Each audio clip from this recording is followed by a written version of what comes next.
All right, so in this lesson, I wanted to take a look at when we are reading music, what it means when you have the same clef in both hands. And it's actually a lot simpler than most people think. A lot of people get really complicated when they see this and they're like, wait, treble clef and treble clef, I don't have two right hands. And that's not what this is saying. So this isn't like a super intro reading music lesson. I do have other videos on that and courses. The link's in my bio if you want those. But when we are reading two clefs, here's basically how it works. Like I said, it's a little simpler than most people think. As always with reading music, it starts over here, right? And this up top is always your right hand. Not because there's a treble clef, just because it's on top. That's what the right hand reads. The left hand reads the bottom. So right hand, RH, left hand. That is true no matter what clef sign is here. You could have bass clef, treble bass, whatever it is. Right hand will always be on top, left hand on bottom. So what we have to know about the treble clef is it doesn't represent right hand, as I mentioned. What it actually represents is most of the notes from middle C and higher. So anytime you're at middle C and you're playing the higher notes, which usually is our right hand because our right hand lines up with the piano this way and usually takes care of the higher notes, that is what the treble clef is telling you. You're reading this range of the piano from middle C and higher. The bass clef, which is not, well, it is in this song, but you'll see it like right here, represents generally the notes from middle C and lower. So that's why your left hand usually sees bass clef, because your left hand's usually on this side of the piano. But like I said, that is not always true when we're reading music or playing a song, because sometimes we like a song that has all the notes up here. So a mixture of notes here and here, which then if that's the case, our left hand would need to be playing in the higher range.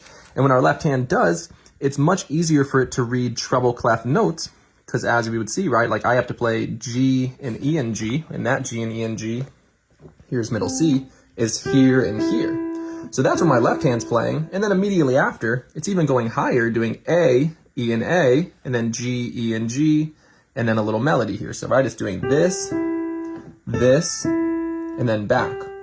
And this is all above middle C. So it's much easier for a sight reader to read that as treble clef, rather than having to look at a bass clef symbol, which it is very possible to write it this way as well. It just makes it a little harder for the reader.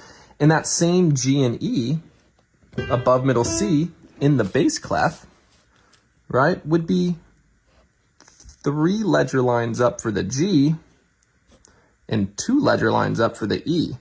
So it's much easier to read G and E like that in your left hand than to be reading all these ledger lines. And because it's happening multiple times in a row, it's not just a one-time scenario and then left hand's jumping back, it's much easier that they write it as treble clef. So that's what happens when you read 2 treble clefs or 2 bass clefs. It's the same idea.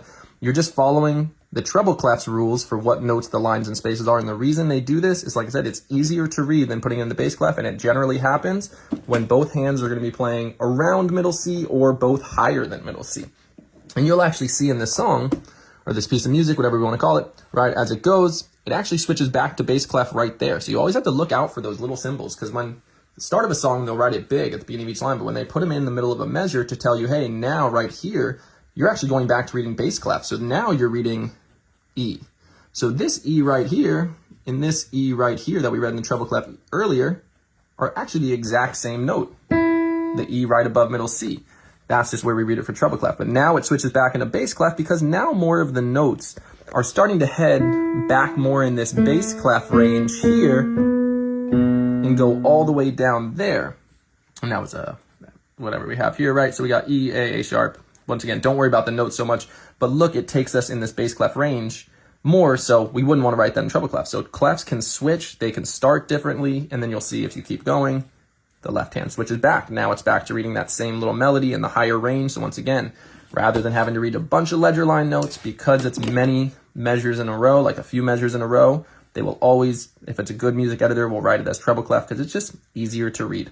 So to really simplify that, like I said, that's pretty much all for this lesson. Hope this makes sense. Like I said, not a super intro, reading music lesson. If I didn't really get into what an eighth note is or why these notes are on the lines and spaces, how clefs work. I have so many other lessons for that in courses. But hopefully this helps you if you've ever been stumped by that. Hopefully this kind of simplifies it for you.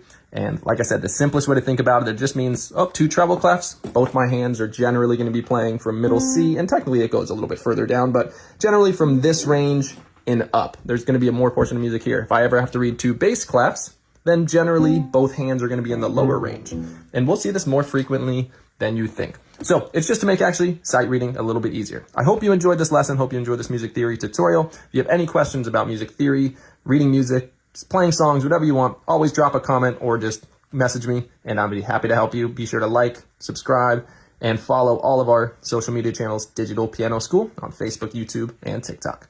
Hope to see you again soon for another lesson.